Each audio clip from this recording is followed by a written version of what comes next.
قرآن پاک کی سب سے ہیبتناک آیت، سب سے خوفناک آیت، سب سے زیادہ جو ڈرانے والی آیت ہے فَمَن يَعْمَلْ مِثْقَالَ ذَرَّةٍ خَيْرًا يَرَهُ وَمَن يَعْمَلْ مِثْقَالَ ذَرَّةٍ شَرًّا يَرَهُ۔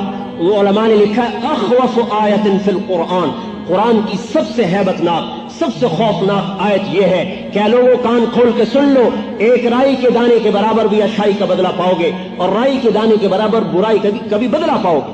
وہ غافل نہیں ہے کہ اسے پتہ نہیں ہے ما یکون من نجوا ثلاثۃ الا هو رابعهم، تین اکٹھے ہو جاؤ، منصوبہ بن رہا ہے، کوئی نہیں دیکھ رہا، شراب کا دور چل رہا ہے، کوئی نہیں دیکھ رہا، اللہ تعالیٰ کہتا ہے میں دیکھ رہا ہوں، الا هو رابعهم، چوتھا میں ہوں، ولا خمسۃ الا هو سادسهم، تم پانچوں چھٹا میں ہوں۔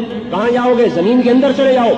یعلم ما یلج فی الارض، میں زمین کے اندر کو بھی جانتا ہوں کیا ہے۔ اس کائنات پر اللہ اکیلے کا قبضہ ہے، وہی بادشاہ ہے۔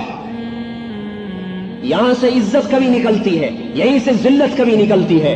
میرے بھائیو، اللہ کا قانون اندھا نہیں ہے، اور اس کا مطلب یہ نہیں کہ ہم دنیا کو چھوڑ دیں۔ دنیا کے اسباب پر مدار بھی نہیں ہے، اور یہ اسباب بیکار بھی نہیں ہے۔ اللہ ہمارا ذہن بنانا چاہتے ہیں۔ جیسے میں نے پہلے کہا، ہم جاہل ہیں، ہم سمجھتے ہیں اسباب اور پیسے سے سارے کام بنتے ہیں۔ اللہ تعالیٰ فرماتا ہے میں بناتا ہوں، میرے کام مجھ سے بنتے ہیں۔ قارون کے مال نے اسے نفع نہ دیا۔ قانون اندھا نہیں ہے، اور اس کا مطلب یہ نہیں کہ ہم دنیا کو چھوڑ دیں۔ دنیا کے اسباب پر مدار بھی نہیں ہے، اور یہ اسباب بیکار بھی نہیں ہے۔ اللہ ہمارا ذہن بنانا چاہتے ہیں۔ جیسے میں نے پہلے کہا، ہم جاہل ہیں، ہم سمجھتے ہیں اسباب اور پیسے سے سارے کام بنتے ہیں۔ اللہ تعالیٰ فرماتے ہیں میں بناتا ہوں، میرے کام مجھ سے بنتے ہیں۔ قارون کے مال نے اسے نفع نہ دیا، فرعون کی حکومت اس کے کام نہ آئی، کہاں چلی گئی؟ اللہ نے پہلی قوموں کے قصے سنائے، وہ روپے پیسے کی کمی کی وجہ سے صفحہ ہستی سے نیست و نابود نہیں ہوئے، وہ اللہ کے اوامر سے ٹکرائے۔ وَكَمْ قَسَمْنَا مِنْ قَرْيَةٍ كَانَتْ ظَالِمَةً، میں نے کتنی بستیوں کو یوں چکی میں پیس کے رکھ دیا۔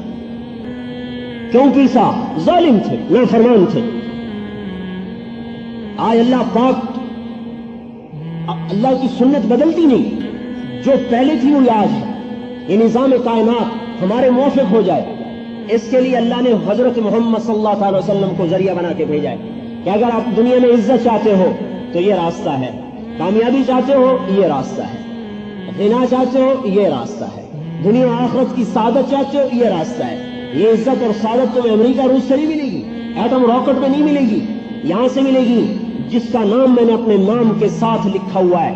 جب آپ معراج میں تشریف لے گئے، آپ نے عرض کیا اللہ اتخذت ابراہیم خلیلا وموسیٰ کلیما، اے اللہ ابراہیم کو آپ نے خلیل بنایا، موسیٰ علیہ السلام کو آپ نے کلیم بنایا، وَعَلَمْتَ لِدَاوُودَ الْحَدِيدَ، داؤد علیہ السلام کے لیے آپ نے لوہے کو نرم کیا، وَسَخَّرْتَ لِسُلَيْمَانَ الرِّيَاحَ، سلیمان علیہ السلام کے لیے آپ نے ہواؤں کو مسخر کیا، وَأَحْيَيْتَ لِعِيسَى الْمَوْتَى، عیسیٰ علیہ السلام کے لیے مردوں کو زندہ کیا، فَمَاذَا جَعَلْتَ لِي، اے اللہ میرے لیے کیا ہے، میرے لیے کیا ہے؟ تو اللہ تعالیٰ نے فرمایا أَوَلَيْسَ قَدْ آتَيْتُكَ أَفْضَلَ مِنْ ذَلِكَ كُلِّهِ، أَلَّا ذُكِرْتُ إِلَّا ذُكِرْتَ مَعِي، اے میرے حبیب میں نے آپ کو سب سے